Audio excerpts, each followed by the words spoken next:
Alors, on passe ensemble à la troisième partie. C'est quoi les angles opposés par le sommet? Il faut se souvenir toujours que les angles opposés par le sommet, ce sont des angles formés par l'intersection de deux droites dont les angles formés 2 à 2 sont de même mesure. Alors, pour expliquer une chose pareille, il faut premièrement qu'on nomme la droite, par exemple, disons AB, et la droite CD.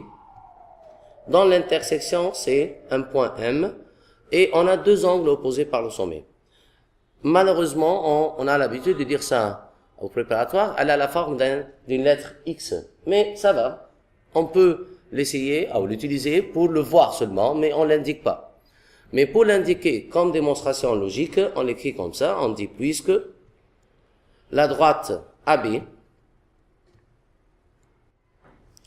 inter la droite CD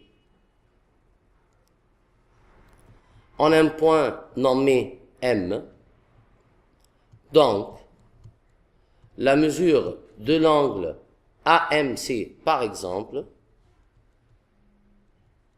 sera égale à la mesure de l'angle DMB. Ou autrement, on peut dire la mesure de l'angle AMD est égale à la mesure de l'angle CMB. Je crois que c'est très facile, mais quand on a un exercice plein de trucs comme la bisectrice et les angles opposés par le sommet, on ne sait pas comment composer toute la démonstration. C'est ça qu'on va essayer de le voir à la fin de notre cours.